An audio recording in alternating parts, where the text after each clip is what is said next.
सिर्फ मजाक की बात नहीं है। और अगर ये हो रहा है तो ये मत कहिए कि पैट्रियार्की महिलाओं पर पुरुषों ने थोपी है, महिलाओं का भी स्वार्थ है। अभी फिल्म आई थी एनिमल, वो बहुतों को बहुत अच्छी लगी। उसमें जो स्त्री पुरुष का रिश्ता था वो पूरा जंगल का था, नाम ही एनिमल है। जब तक स्त्री देह बनी हुई है तब तक पैट्रियार्की चलेगी।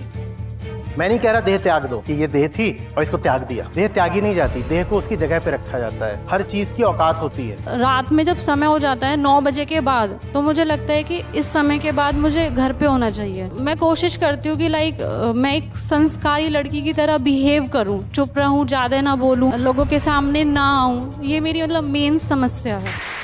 मजाक मजाक में वो छोटे छोटे शॉर्ट वीडियो चलते हैं कि लड़का लड़की दोस्त हैं। लड़की उससे पूछती है, अच्छा बता तू क्या करेगा स्कूल में? तो बोल रहा है, मैं ना पहले 10th में मेहनत करके टॉप करूंगा, फिर मैं 12th में मेहनत करके टॉप करूंगा, बहुत मेहनत से एंट्रेंस एग्जाम पास करूंगा, उसके बाद मैं बहुत मेहनत से कॉलेज टॉप करूंगा, फिर मैं थोड़े दिनों के लिए अमेरिका जाऊंगा, फिर मैं स्टैब्लिश हो जाऊंगा, फिर मैं घर बनाऊंगा, मैं ये सब करूंगा। फिर वो ऐसे बता बता के हाफने लग जाता है। बोलता है, अच्छा अब ये तो बता तू क्या करेगी? बोलती तू इतना कुछ करेगा तो मैं तुझसे शादी करूंगी।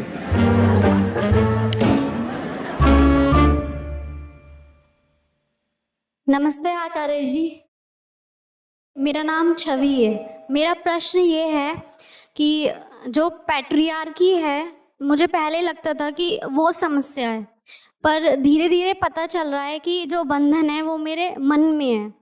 और जब मैं उसको तोड़ने की कोशिश करती हूँ तो बहुत ज़्यादा विरोध आता है। जैसे कि रात में जब समय हो जाता है 9 बजे के बाद, तो मुझे लगता है कि इस समय के बाद मुझे घर पे होना चाहिए। तो जब एक सर्टेन टाइम हो जाता है तो अंदर से ही मन में विरोध आने लगता है। इवन मेरे पेरेंट्स कुछ नहीं कह रहे हैं, बाहर से कोई रोक नहीं रहा है, पर मन ही रोक रहा है। और ये चीज़ में, जैसे मेरी सिस्टर है छोटी, मैं उस पर भी वो डालने की कोशिश करती हूँ। अगर जैसे वो बाहर है, वो जॉब करती है, अगर वो लेट आती है घर पे, तो उस चीज़ को भी मेरा मन रेजिस्ट करता है। और मेरी कोशिश रहती है कि मैं उसको भी रोकूँ, उसको ये कहूँ कि नहीं, इतने टाइम पर उसको घर आ जाना चाहिए। तो मेरी मेन समस्या यही है कि जो पैट्रियार्की है वो मेरे मन में बहुत ज़्यादा घर कर चुकी है।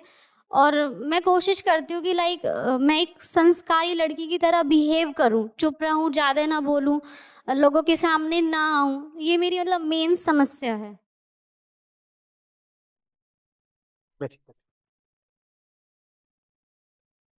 ये पैट्रियार्की आपने 2-3 बार कहा। पैट्रियार्की क्या चीज है? ये कोई विचारधारा नहीं है। कि आप बोले पैट्रियार्की मैट्रियार्की, अलग अलग तरह की विचारधाराएं हैं, जैसे पूंजीवाद, साम्यवाद, ये इज्म वो इज्म, ये वो नहीं है। मूलतः पैट्रियार्की देह भाव है। मैं कौन हूं? मैं शरीर हूं। ठीक वैसे जैसे जानवर एक शरीर होता है। जानवर से आप पूछें कि अपनी पहचान बताओ तो कहेगा जैसा दिख रहा हूं वैसा हूं।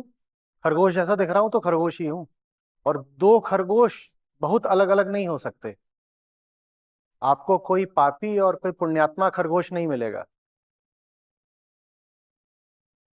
कोई आपको जिराफ ऐसा नहीं मिलेगा जो कहे कि मेरी गर्दन भले ही टंगी हुई है पर मैं भीतर से बहुत नमित हूं। जिराफ जिराफ एक जैसा होता है क्योंकि दोनों का शरीर एक जैसा होता है। शेर और शेर एक जैसे होते हैं क्योंकि दोनों का शरीर एक जैसा होता है। ये देह भाव है। देह भाव का मतलब होता है मेरी पूरी पहचान, मेरी हस्ती, मेरी जिंदगी, मेरा व्यवहार, मेरी सोच, मेरे संबंध, सब कुछ मेरी देह से निर्धारित होंगे। देह ही सब कुछ है। प्रकृति ने अगर शेर की देह को संस्कारित कर दिया है कि तू मांस ही खाएगा, तो आप उसको मांस के अलावा कुछ नहीं खिला सकते, संभव ही नहीं है। ये देह भाव है। जो मेरी देह कह रही है उसके अलावा मैं कुछ नहीं करूंगा। गायों को ब्रिटेन में उनके भूसे चारे में मिला करके मांस खिला दिया गया। वहां इतना ज्यादा मांस भक्षण होता है कि कई बार जो मांस के अवशिष्ट रह जाते हैं, रिमेन्स, ऑफल जिसको आप बोलो, वो भूसे चारे से सस्ता पड़ जाता है। तो उन्होंने वो सब मिला दिया आपस में, कहा ये खिला दो गायों को। उन्होंने गायों को खिला दिया। जो मैड काउ डिजीज थी उसमें उसका बड़ा योगदान था, क्योंकि गायों के शरीर ने वो मांस को स्वीकार ही नहीं करा। उनको धोखा दे करके खिला तो दिया मांस, पर उनके शरीर ने मांस को स्वीकार नहीं करा। गाय पागल हो गई, और गाय ऐसी पागल हुई कि वो बीमारी फिर गायों से निकल करके मनुष्यों को भी लग गई, क्योंकि मनुष्य ने उन्हीं गायों का दूध पिया, उन्हीं गायों का मांस खाया, तो मनुष्यों में भी फैल गई। कहने का मतलब ये है कि पशुओं में देह ही सब कुछ होती है। बंदर के बच्चे को सिखाना नहीं पड़ता कि चलो एक टहनी को पकड़ के कूद जाओ, दूसरी टहनी पे झूल जाओ, उसे पता है, ये उसकी प्रकृति है। खरगोश के छोटे छोटे बच्चे पैदा होते हैं, मैंने इतने इतने देखे हैं, ऐसे हथेली पे इसको रख लो, और जरा सी अगर सरसराहट की आवाज हो तो तुरंत अपने कान खड़े कर लेता है। इसको किसने सिखाया ये? क्योंकि वो सरसराहट की आवाज का संबंध तुरंत किससे लगाता है? सांप से, और सांप खरगोशों का बड़ा दुश्मन होता है। अब वो 4 दिन पुराना खरगोश है, अभी 4 दिन पहले पैदा हुआ है, लेकिन उसके पास ऐसे उसको यहाँ पे रखा हुआ है मैंने हथेली पे, बोलूं तुरंत उसके कान खड़े हो जाएंगे। मैं उसे और कुछ बोलूं, कख गघ अंगा अहम ब्रह्मास्मि, मजाल है कि सुने, लेकिन वो पूरा का पूरा देह है। जैसे ही उसको बोला, ओ कौन है, किधर से आया, कौन है, ये देह भाव है। चेतना से कोई मतलब ही नहीं। तो मुझे मंत्र सुनाओ, श्लोक सुनाओ, दोहा सुनाओ, मैं कान नहीं धरूंगा, पर जैसे ही तुम बोलोगे वैसे ही तुरंत मैं जग जाऊंगा। ये देह भाव है। अपने आप को चेतना न मानना, मात्र देह मानना। खरगोश को आप कितने मंत्र सुना लो, कान तो उसके पर ही खड़े होते हैं। शेर को आप एक से एक रसीले, रंगदार, स्वादिष्ट फल दिखा दो, ऐसे ताजे ताजे महंगे फल, जैसे आता है ना 500 रुपए का एक आम जो एक्सपोर्ट होता है, वो आप शेर को दिखाओ, बोलो ये देख रहा है, तो ये अल्फोंसो 500 रुपए का एक, 1000 रुपए का एक। शेर सर बोले ये आम तो ठीक है, पर जिस हाथ में आम पकड़ा हुआ है उस हाथ की तारीफ में क्या कहूं। सिर्फ गब्बर थोड़ी बोलता है कि ठाकुर ये हाथ मुझे दे दे। बोले फिर शेर कहेगा मैंने भी देखी। बात समझ में आ रही है? तुम मुझे कोई भी ऊंची से ऊंची चीज देते रहो, मैं तो वही करूंगा जो मेरी देह कहती है। अच्छा, मांस में जो पोषक तत्व होते हैं जो शेर का शरीर लेता है, आप वो सब भी निकाल लो और उनको किसी और रूप में शेर को दो, शेर वो भी नहीं लेगा, मुश्किल होगा। आप उसकी पेलेट्स वगैरह बना के शेर को देना चाहो और उसके साथ में आप मांस रख दो, तो शेर वरीयता किसको देगा?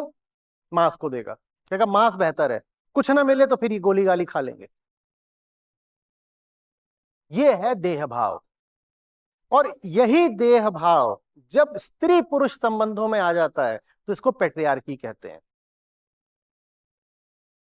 तू सिर्फ और सिर्फ स्त्री शरीर है, तू और कुछ नहीं है। मैं सिर्फ और सिर्फ पुरुष शरीर हूं, मैं और कुछ नहीं हूं। तू भी जानवर, मैं भी जानवर, और हम दोनों का रिश्ता भी पशुता का। ये पैट्रियार्की। तू भी देह, मैं भी देह, और हम दोनों जानवर, हमारा रिश्ता भी जैसे जानवर जानवर।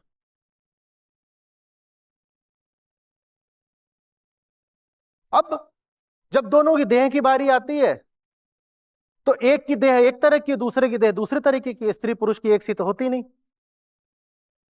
और चूंकि हम दोनों देह हैं तो इसीलिए हम दोनों के सब कामों का, कर्तव्यों का, सीमाओं का निर्धारण हो जाएगा हमारी देह के हिसाब से।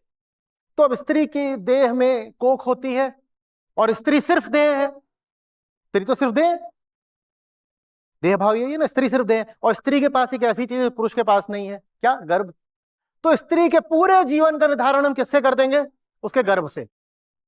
तो हम स्त्री को बोलेंगे तू बहुत अच्छी मां बन, तू तू देश के लिए वीर सपूत जन। उसको हम ये नहीं बोलेंगे तू स्वयं वीरांगना है, हम उसको बोलेंगे तेरा काम है देश के लिए वीरों को जनना और उनका सही पालन पोषण करना। ठीक है ना? तू किसी की भार्या है, तू किसी की पत्नी है, मनुष्य है नहीं, तू क्या है? पत्नी है, क्योंकि तू क्या है? देह है। और जैसे तेरे पास एक चीज अतिरिक्त है जो पुरुष के पास नहीं, गर्भ, वैसे ही तेरे पास एक चीज की कमी भी है। क्या? बाहुबल। बाहुबल तेरा ये जो है ये पुरुष की तुलना में जरा कमजोर है। तेरा कद भी थोड़ा छोटा है, तेरी चौड़ाई भी थोड़ी कम है,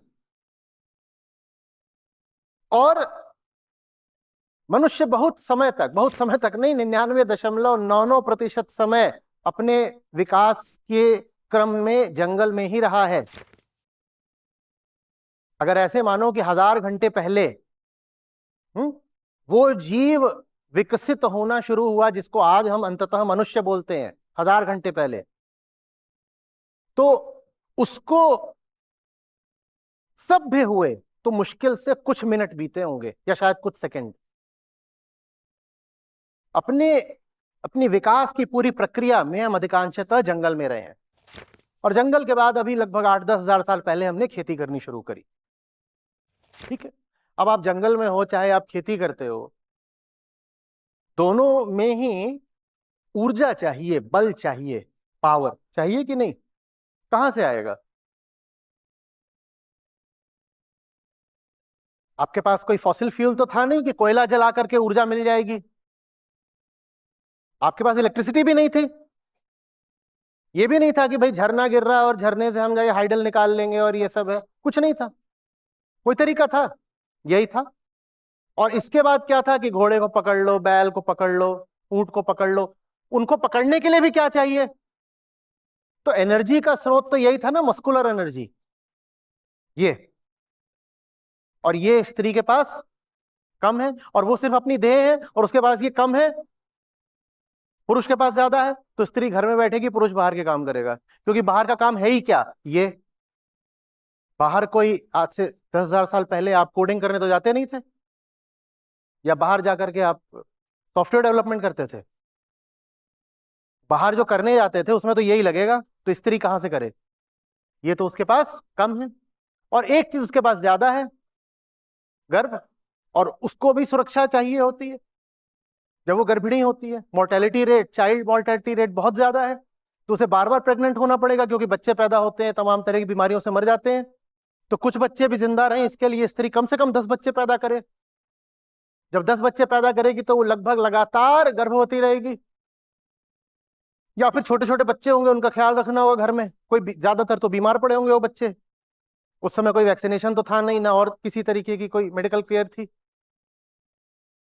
5 पैदा होते थे तो 2-3 तो मर ही जाते थे। तो उसको बैठा दिया घर में, क्योंकि वो सिर्फ क्या है? गर्भ है। तेरा काम किससे संबंधित है? गर्भ, यानी बच्चों से संबंधित है, वो तू घर में देख। पुरुष क्या है?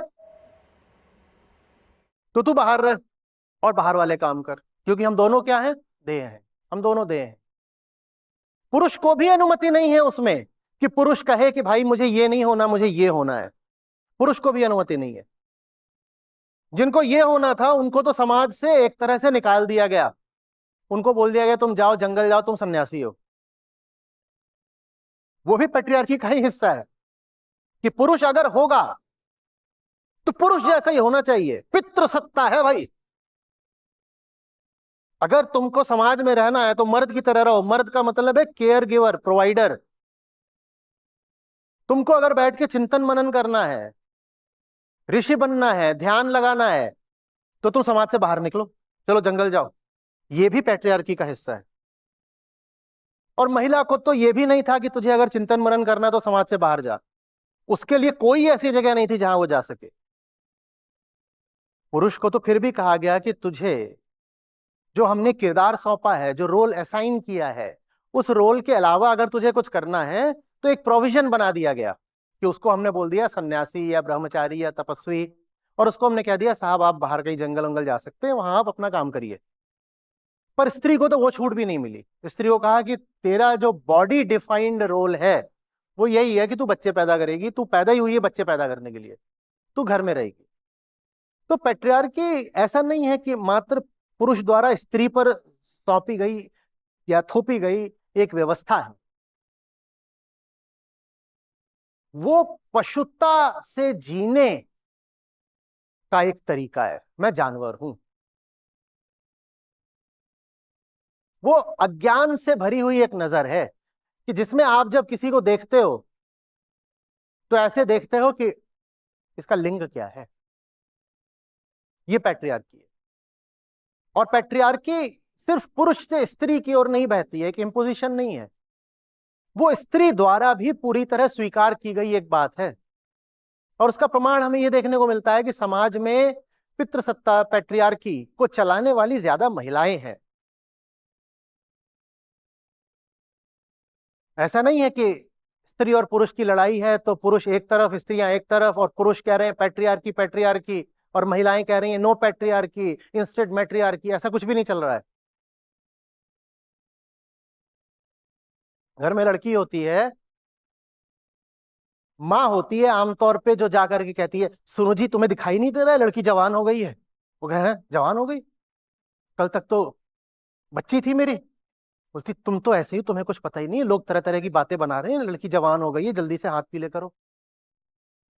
ये आमतौर पे माँ ही होगी जो बाप को जाकर के बोलेगी। बाप के लिए तो हो सकता हो फिर भी बच्ची हो, माँ के लिए वो जवान हो गई है। बहुएं ससुर की कम शिकायत करते हुए मिलती है ना। हम्म, ऐसा तो नहीं सुनने को मिलता कि ससुरा।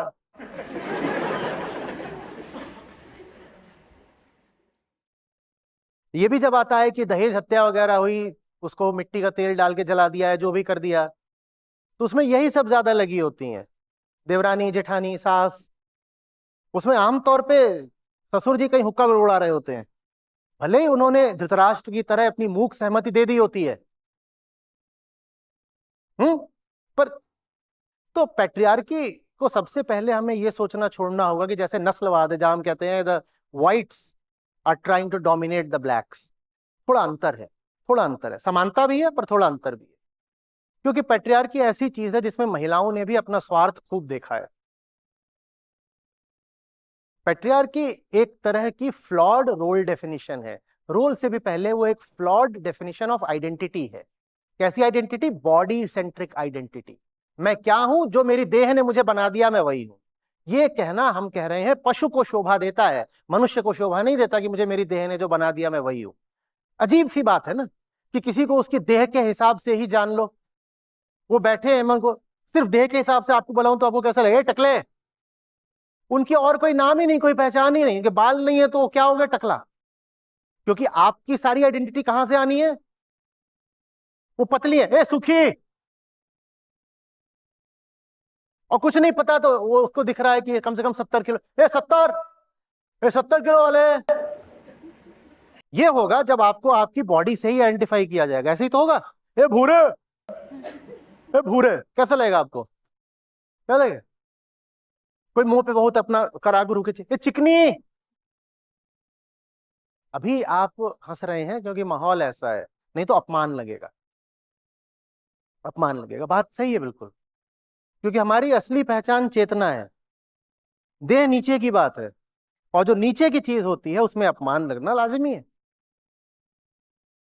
आपको आपकी देह से बुलाया जाए, और देह से संबंधित जो भी चीजें, आपका बीपी हाई रहता है तो आपको बोल रहे हैं 150। ये क्या तरीका है बात करने का? फिर 150, ये क्या है? किसी के 2 दांत गिर गए, 30। ये तरीका है बात करने का? हाँ, हम तब बुरा मान जाते हैं किसी के एक आंख ना, एक काणे तो कहेंगे काणिया बोला, बुरा लग रहा है। उतना ही बुरा तब भी लगना चाहिए अगर कोई आपको 2 आंख वाला बोले। क्योंकि एक आंख हो या 2 आंख हो, आंख तो देह है ना। एक आंख का बोला तो भी आपको आपकी देह के नाम से पुकारा, और 2 आंख का बोला तो भी आपको देह के नाम से पुकारा। हम कहते हैं पैट्रियार्की बुरी बात है, लेकिन किसी की अगर तारीफ कर दो तो बहुत अच्छी बात है। वही महिलाएं जो पैट्रियार्की को बुरा भला बोलती हैं, उनसे बोल दो वाह क्या हुस्न है, खुदा ने तुम्हें फुर्सत में बनाया है। वो एकदम एकदम अभी भी तुम्हें तुम्हारी देह ही देखा जा रहा है, वो तुम्हारी कोई चेतना का हुस्न तो बता नहीं रहा है। लेकिन क्या मौज आती है, कोई कह दे कि आई एम अ पैट्रियार्क, तो बहुत सारी लड़कियां महिलाएं होंगी वो एकदम बिदक जाएंगी, कहेंगे पैट्रियार्क का, और वही उनको बोल दो वाह सच अ डेंटी फिगर, मजा आ गया, एकदम खुश हो जाओगे। देह भाव, देह भाव। और अगर देह के हिसाब से देखो तो पैट्रियार्की बिल्कुल सही है, बिल्कुल सही है।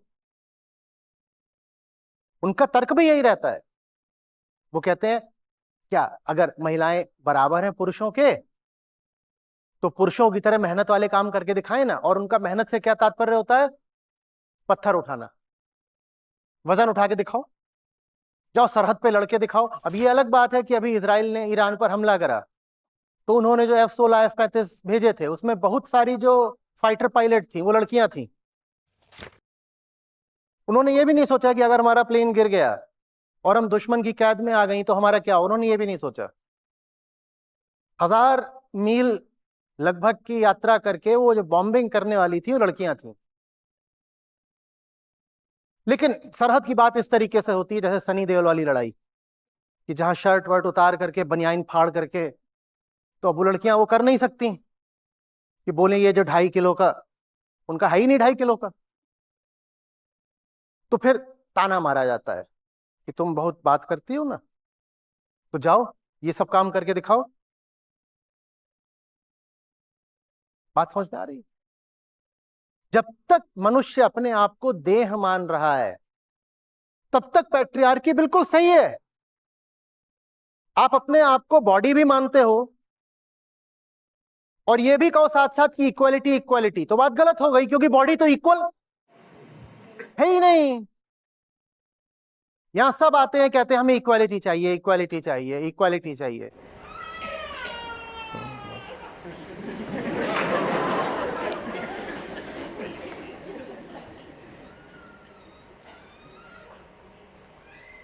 बच्चा हो और मेरी बात बुरी न लगे, हो नहीं सकता। और मेरी बात जिसे बुरी लगे वो बच्चा ना हो, ये भी नहीं हो सकता।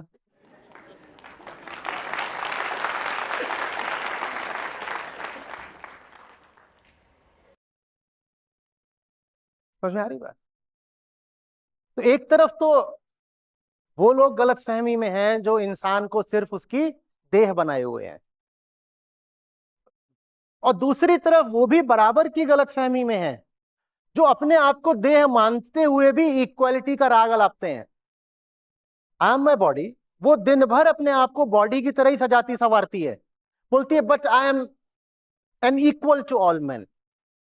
मैं बहुत तार्किक तरीके से पूछ रहा हूं, तुम अपने आप को सिर्फ देह मानती हो, तुम हर समय अपनी देह के ख्यालों में ही और देह की चिंता में ही डूबी रहती हो, और फिर तुम कह रही हो कि तुम पुरुषों के बराबर हो। अगर तुम देह हो तो पुरुष भी देह है। बताओ स्त्री की देह और पुरुष की देह बराबर कैसे है क्या? नहीं। पैट्रियार्की सिर्फ तब पीछे हटेगी जब सबसे पहले हमारी चेतना का स्तर ऊंचा उठे। जब तक पुरुष पुरुष ही बना हुआ है और महिला महिला ही बनी हुई है तब तक पैट्रियार्की बिल्कुल जायज व्यवस्था है भाई, चलेगी। हमें बुरी लगती हो पर चलेगी, हम मजबूर रहेंगे, हमें स्वीकार करना पड़ेगा, वो चलेगी।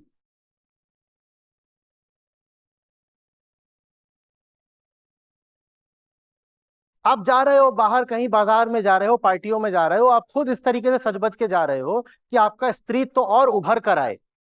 पार्टी वाले कपड़े अलग होते हैं ना, और पार्टी वाले कपड़े सारे वही होते हैं ना जिसमें महिला और ज्यादा महिला हो जाती है। आप बोलते भी हो कि आप ऑफिस वगैरह जाते हो, वहां पे फिर भी आप साधारण कपड़े पहन लेते हो, पर जब आप पार्टी में जाते हो तो आप सुपर वुमन बन के जाते हो, अपने आप को सुपर सेक्सुअलाइज करके जाते हो कि नहीं जाते हो?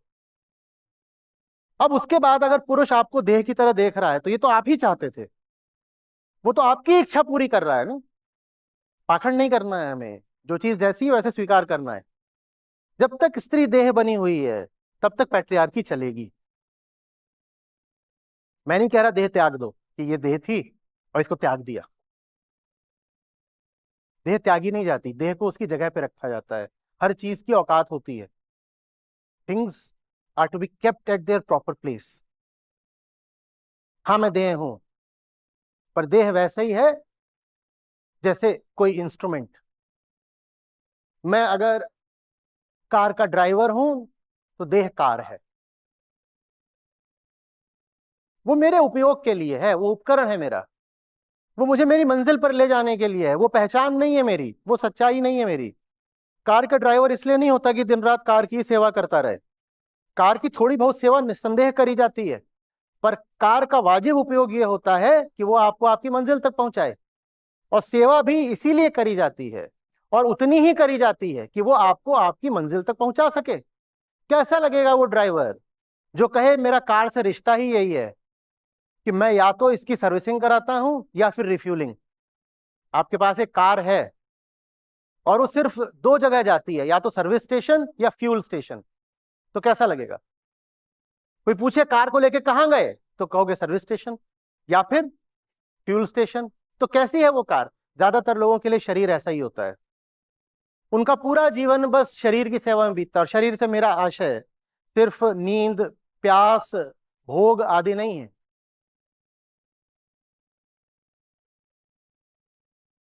भावनाएं भी शरीर है, विचारधाराएं भी शरीर है, जिसको आप बोलते हो माई फीलिंग्स, माई इमोशंस, वो सब भी तो शारीरिक एमिशंस ही है ना, इंटरनल एमिशंस।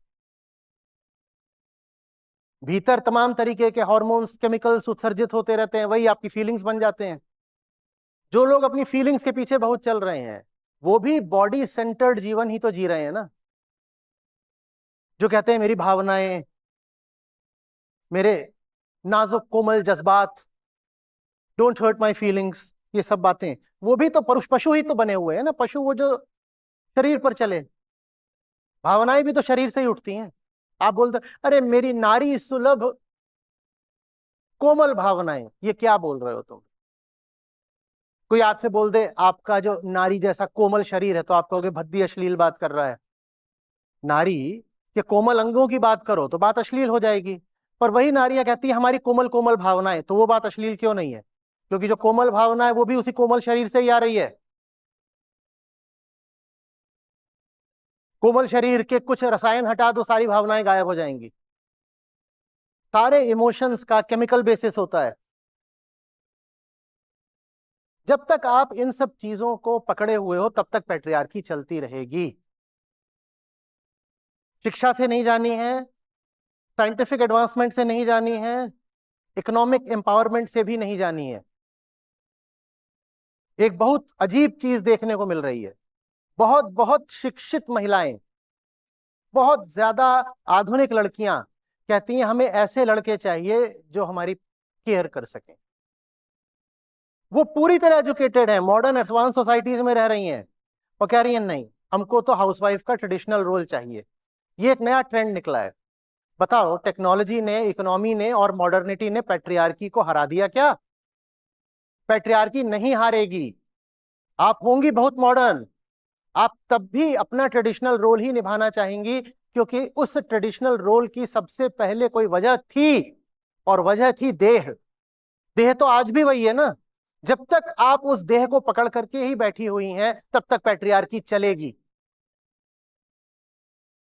मुझे नहीं मालूम, अभी नाम नहीं याद आ रहा, शायद उदित ने दिखाया था। कौन सा है जो अमेरिका में वो पॉडकास्ट वगैरह करती हैं लड़कियां, और वो बार बार बताती हैं कि देखो मैं सब काम धंधा छोड़ के घर में बैठी हूँ, और मेरा मेरा बॉयफ्रेंड या पति शाम को घर वापस आता है, मैं उसकी सेवा करती हूँ। वो बाकायदा इस चीज का प्रचार कर रही हैं। हम कहेंगे ये तो भारत में होता है, ये अमेरिका में हो रहा है। जो आज की जनरेशन है, जिसको आप जेन जी या जेन अल्फा बोलोगे, वो उसकी लड़कियां ये काम कर रही हैं और बाकायदा डिस्प्ले कर रही हैं, प्रचार कर रही हैं इस बात का कि this is what we should do, this is what the female body and life is for. We exist to take care of the man.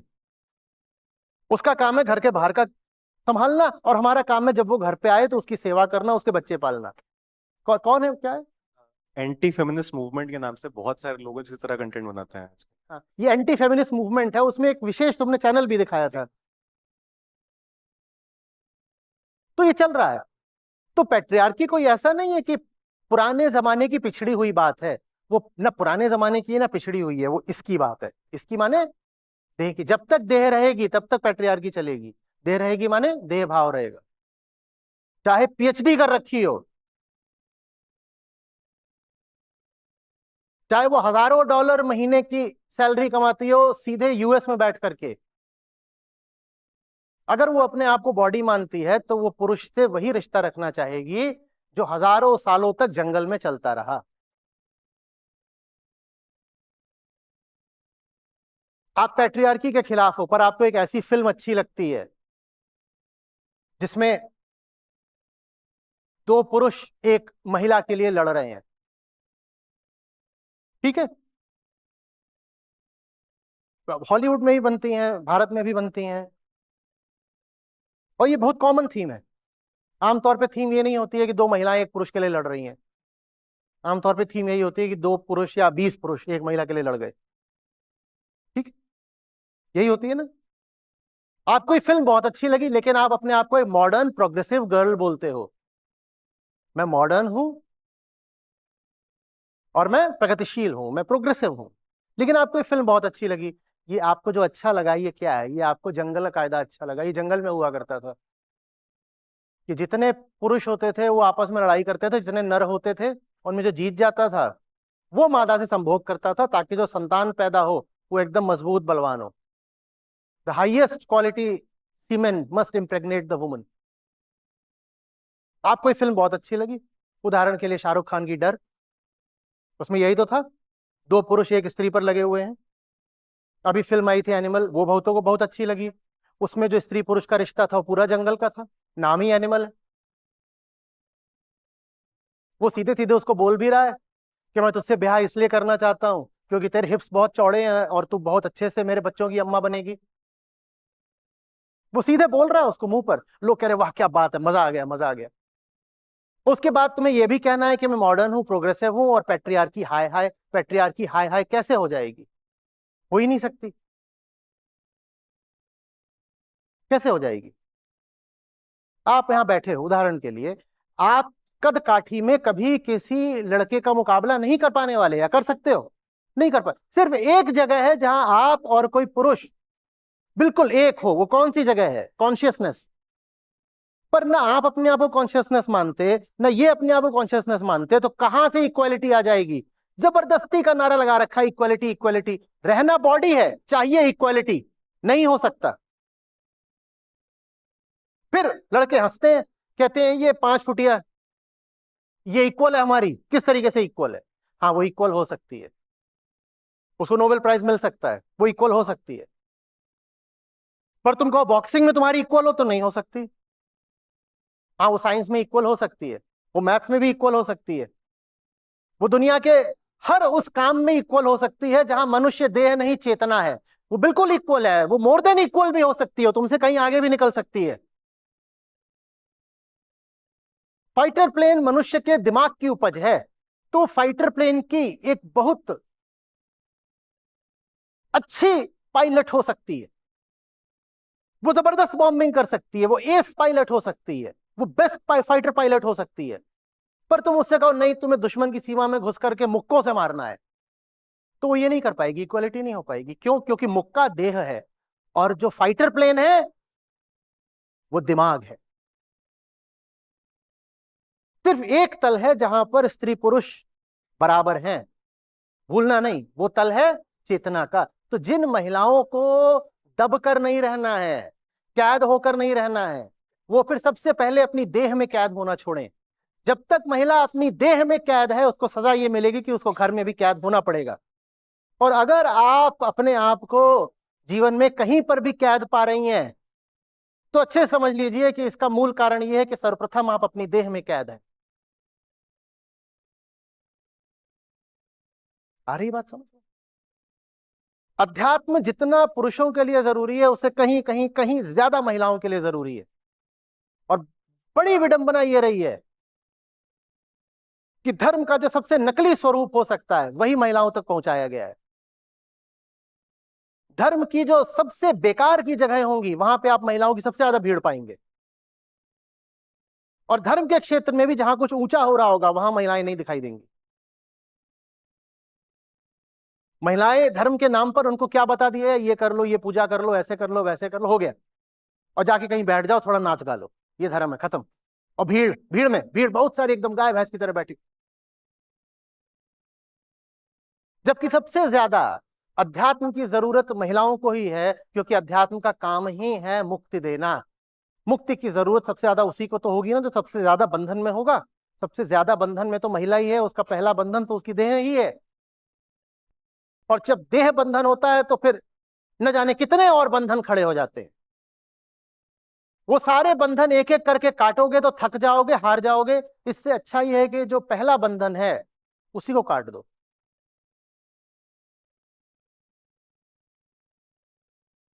बात आ रही है?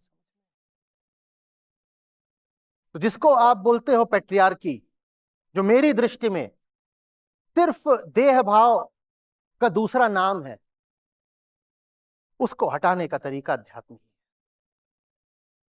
पैट्रियार्की फेमिनिज्म से नहीं हटने वाली, पैट्रियार्की आत्मज्ञान से हटेगी। ये फेमिनिज्म वगैरह सब ऐसे ही हैं, आती जाती चीजें। थोड़ी बहुत इनसे तरक्की हो सकती है, नारेबाजी ज्यादा होगी। सचमुच अगर पूरी मनुष्यता का ही स्तर उठाना है, स्त्री का भी पुरुष का भी, तो तुम्हें कोई विचारधारा नहीं चाहिए, तुम्हें आत्मज्ञान चाहिए, सेल्फ नॉलेज।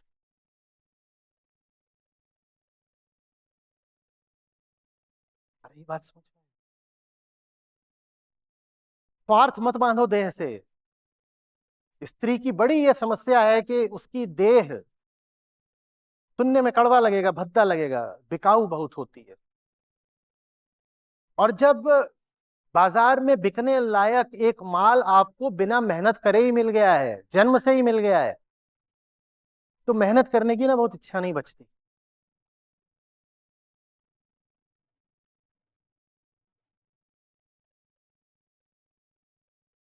मत बांधो स्वार्थ। अपने शरीर को न तो अपनी पूंजी मानो, न अपना हथियार। और महिलाएं शरीर भाव में इसीलिए जीती हैं क्योंकि वो शरीर को पूंजी भी मानती हैं और शरीर को हथियार भी मानती हैं।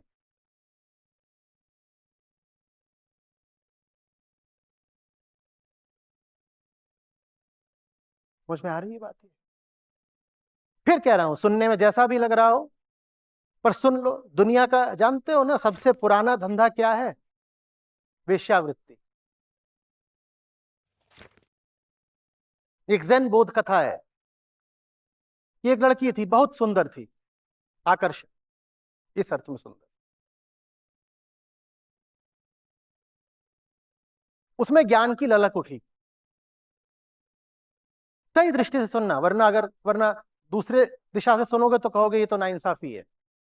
उसमें ज्ञान की ललक उठी तो वो एक के बाद एक गुरुओं के पास, वहां मास्टर्स होते हैं, उनके पास जाने लगी।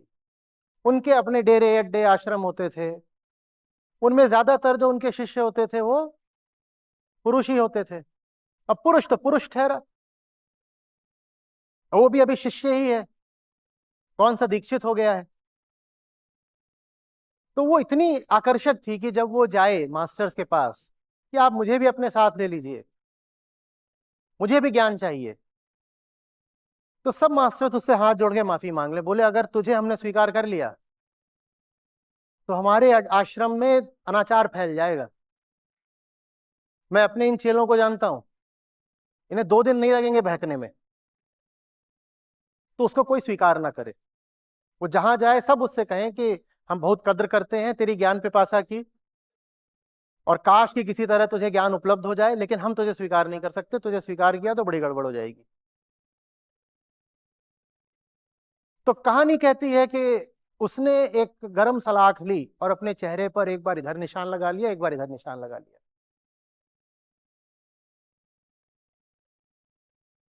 बोली ज्ञान शरीर से बहुत ऊंची बात है, अगर मेरा शरीर ज्ञान के आड़े आ रहा है तो मैं इस शरीर को सुंदर ही नहीं रहने दूंगी। अगर ज्ञान पाने की शर्त यही है कि शरीर सुंदर ना हो तो मैं शरीर को सुंदर रहने ही नहीं दूंगी। अब बात नाइंसाफी की है।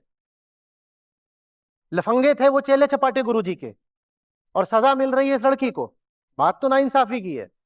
पर लड़की की दृष्टि से देखो तो वो कह रही है मैं इंसाफ की क्या बात करूं, मेरे पास एक जन्म है और मुझे जानवर की तरह नहीं जीना है, मुझे ऊंची बातें जाननी है। और ऊंची बातें मैं इसलिए नहीं जान पा रही क्योंकि ये देह बड़ी आकर्षक है। बोली मैं इस देह को नहीं रहने दूंगी आकर्षक। ये मैं कोई सुझाव नहीं दे रहा हूं,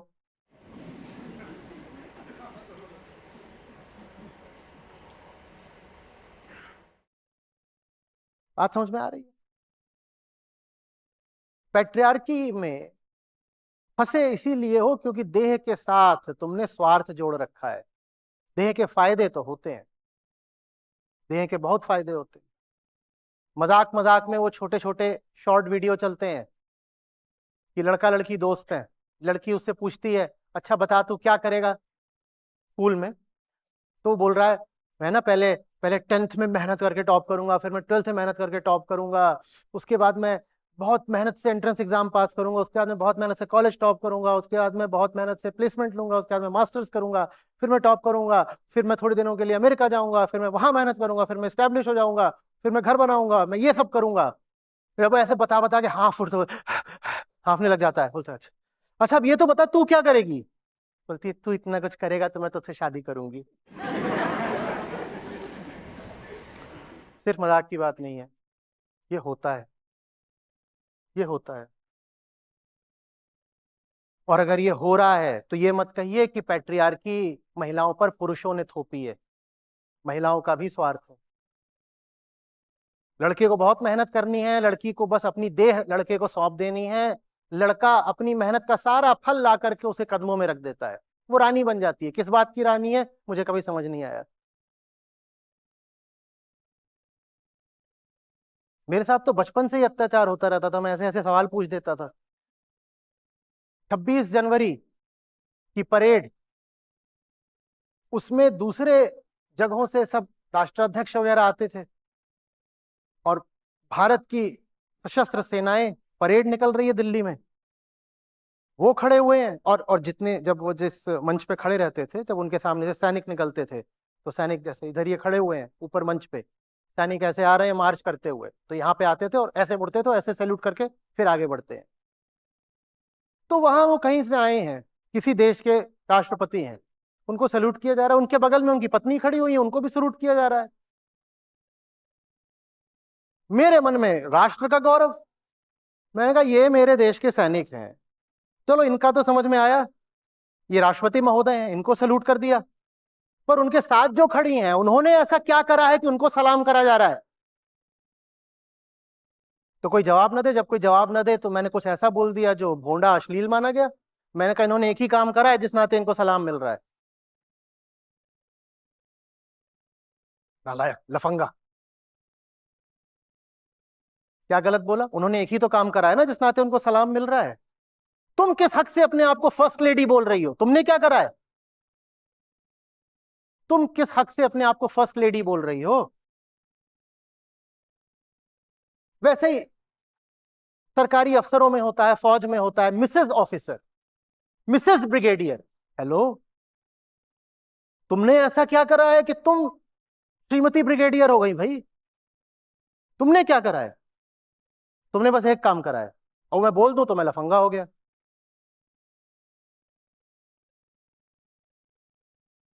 बात है कि नहीं सही? बाकी पाखंड करना हो तो कर लो, बोल दो नहीं नहीं उसने अपना दिलो जान अर्पित करा है, भावनाओं का रिश्ता होता है। हमें पता नहीं है,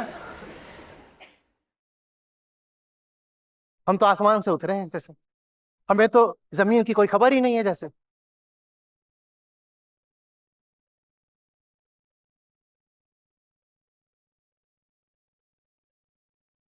कोई आपको अगर बंधक बना रहा है तो बंधन में कहीं ना कहीं आपका भी स्वार्थ है। थोड़ी बहुत रजामंदी तो आपकी भी है, वो स्वार्थ छोड़ दीजिए, देह का आसरा छोड़ दीजिए। ना वो आपका एसेट है ना वेपन है।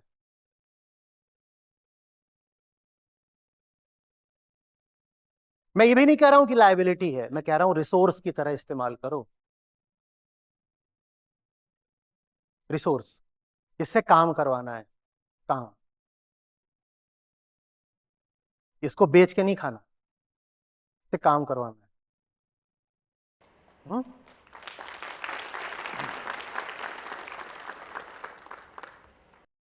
नमस्ते आचार्य जी। अब मेरी माता जी है, मतलब अब मैं सीधे सीधे बोलूँ तो पापा उनको बिल्कुल सम्मान नहीं करते। वो 60 की आसपास की है।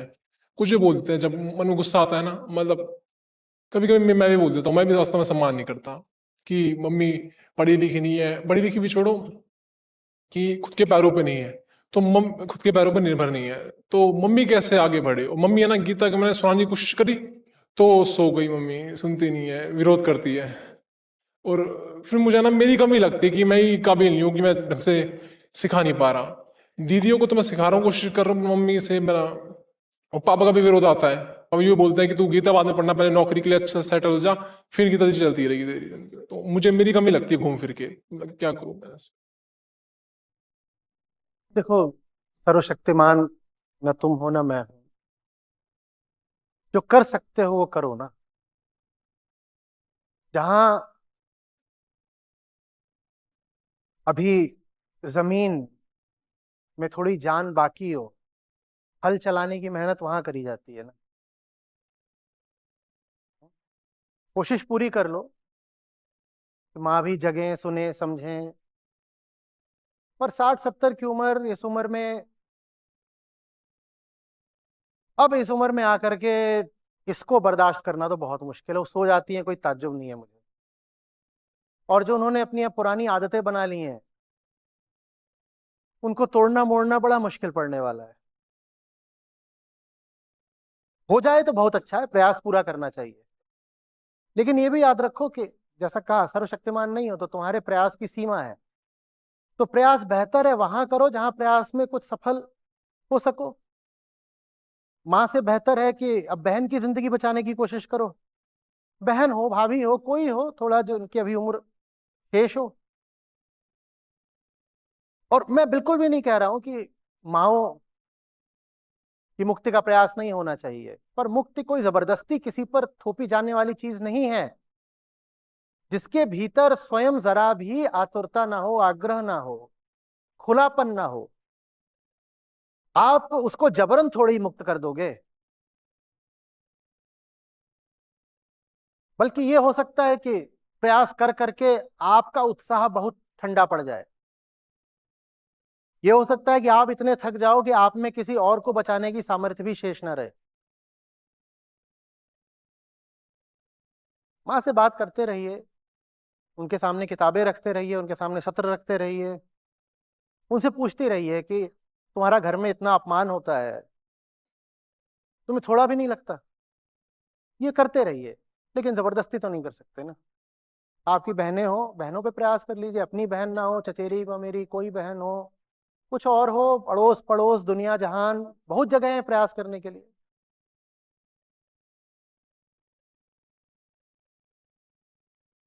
इससे आगे कोई मैं व्यक्तिगत राय दे नहीं पाऊंगा।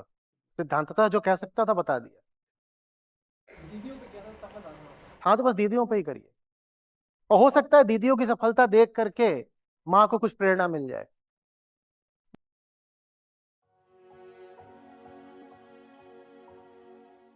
मेरा नाम रजनीश है और मैं दिल्ली में रहता हूँ और मैं इंजीनियर हूँ। और पिछले 7 महीनों से मैं लगातार क्लासेस कर रहा हूँ और सर काफ़ी इम्प्रूवमेंट हुआ है, मतलब पर्सनल लाइफ में भी और प्रोफेशनल लाइफ में भी इम्प्रूवमेंट हुआ है। और जो भी गलत आदतें थी उनको सही आदतों से भी रिप्लेस किया है पूरा। और सर आज का जो सीख है वो ये है, आचार्य जी ने हमको समझाया आत्मज्ञान और कर्म मन में फर्क बताया था। तो उस बताया कि जैसे यदि हमारे अंदर आत्मज्ञान रहेगा तो हम सहजता से काम नहीं कर पाएंगे, क्योंकि हमें पता ही नहीं कि हम कौन है। ठीक है, हमारा कर्तव्य मतलब हम कौन है। तो जैसे अजय जी ने एग्जाम्पल भी दिया कि जैसे सूर्य होता है तो वो रोशनी फैलाता है, वो सहज है, सहज रूप से हो रहा है। हवा बहती है, सहज है। पेड़ ऑक्सीजन देते, सहज है, सब सहज है। वैसे ही मनुष्य का जन्म भी अभिव्यक्ति के लिए हुआ है, कुछ पाने को है, कुछ पाने को नहीं। तो वो कर्म के द्वारा एक्सप्रेस होता है।